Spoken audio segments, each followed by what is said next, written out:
It's the city of people, it's the city of culture.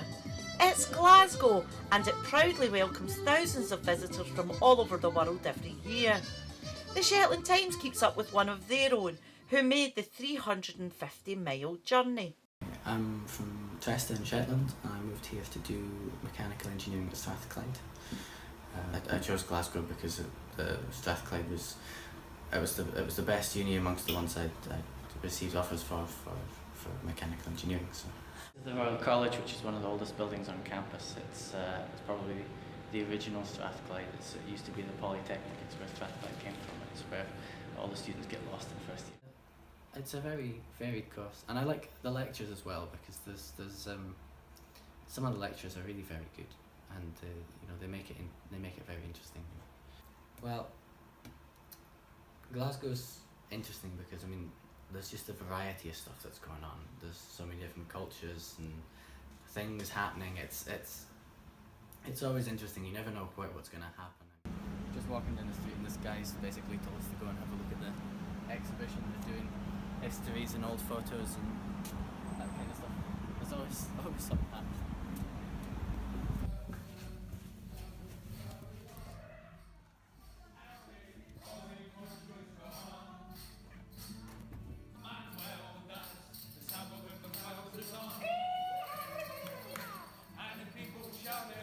Just been in the Panopticon, and there's sort of all sorts of random stuff going on. You never know what's happening in Glasgow. That's a sort of odd rehearsal, and there's somebody doing vintage photos. But we just dragged in off the street to have a look at that. So yeah, Glasgow's weird. Living in Glasgow, it's almost like you're anonymous because there's so many people.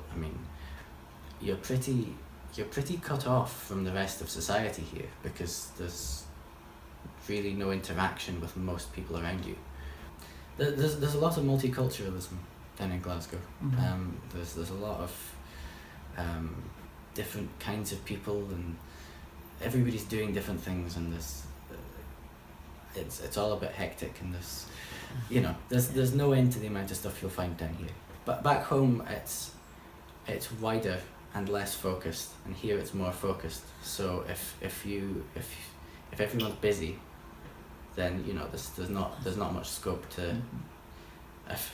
If you fancy a night out and everybody else is doing assignments, you're a bit stuck. I made a lot of friends last year in halls. Halls were great. I was in a flat of 6, and we all got on really well, which I know doesn't happen to everybody. I'm a member of the jazz orchestra up at the Union. It's a sort of 2-hour session on a Wednesday night, and they do occasional gigs within the Union. Student Union, and I come here every Wednesday to play with the jazz band. It's quite a good hobby. It's one of the societies, there's practice for 2 hours and then we all go out to the pub. It's a good society. So tonight we're playing at the Union. This is the jazz band, and we're providing some music for the awards ceremony for the Union Awards.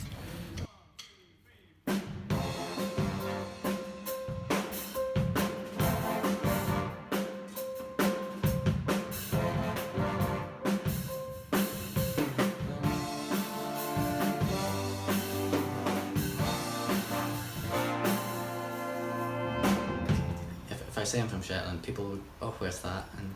And they'll you've got all kinds of silly stuff. I once got, which train do you take to get there, and you're like, people don't tend to understand where it is, or they don't quite understand how far away it is, or how split off it is. And it annoys me when you hear people that'll think about Brexit or independence and say, oh well, if you voted the wrong way, you must be a racist or a bigot or a xenophobe, and there's some genuinely very, if you take back home, there's a lot of people, the fishing's a big thing, and there's a lot of the people who are in fishing who are very against the EU for their own reasons.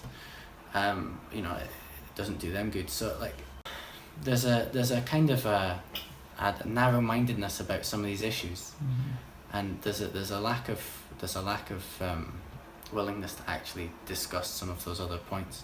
There's the talk of the new referendum coming up, and there's always, I think politics now, it's ruled really by the silent majority, because especially with things like Brexit and the independence referendum, there's that sort of very vocal group, but it doesn't, because it's vocal doesn't necessarily mean it's big.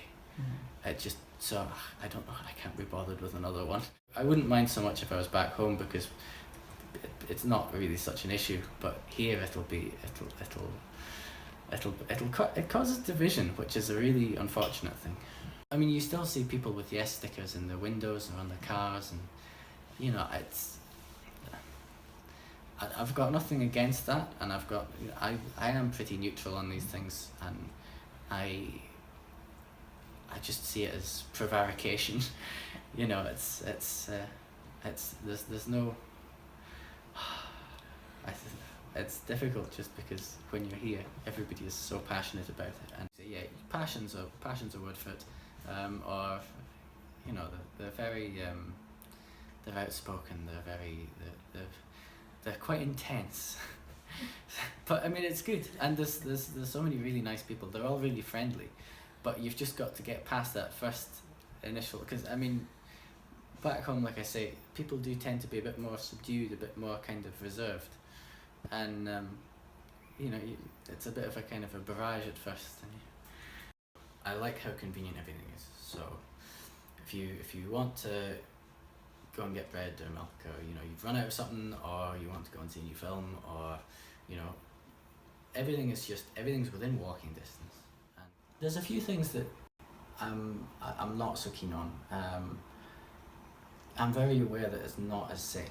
Like I don't feel unsafe in Glasgow, but you're a lot more aware of your surroundings. You're a lot more conscious of safety. I mean, put it like this: we had an incident a few weeks back. It was just coming to the end of a party. It was about 3 o'clock in the morning. We were just going to bed, and we were all aware of this burning smell. And there was an arsonist that had set fire to the bins right outside the flat. The fire got to be about the size of this room, and it was next to gas pipes. All the bins were just melted lumps in the morning. The whole, it was under an archway, and all the paint on the top of the arch had just it was absolutely destroyed.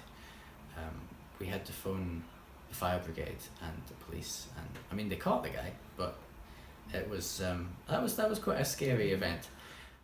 That wasn't so safe,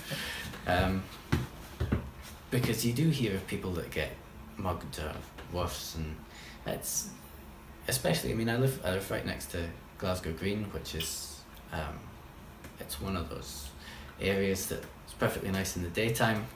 At night time, it's probably somewhere you don't want to go. I'll make sure it's locked up, because there was a couple of robberies in this building.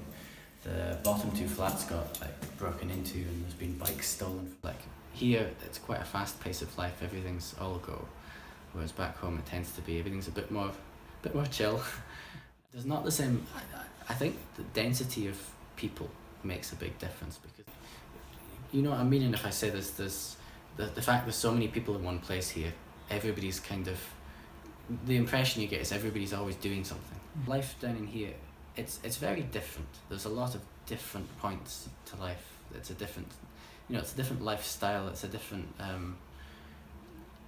You get into different routines, you get into different habits with, say, shopping, because you don't, back home you'll tend to do a big shop in the week.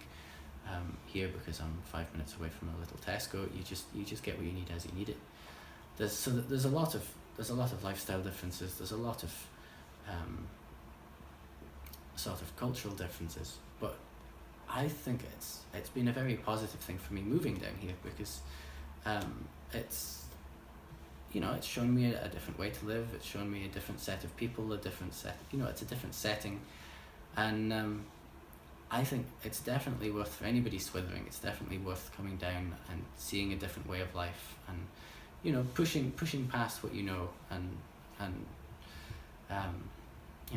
that bit of independence. It's good, being that bit further away from home. I mean, I've never really been a homesick person, so I always dealt with that quite well.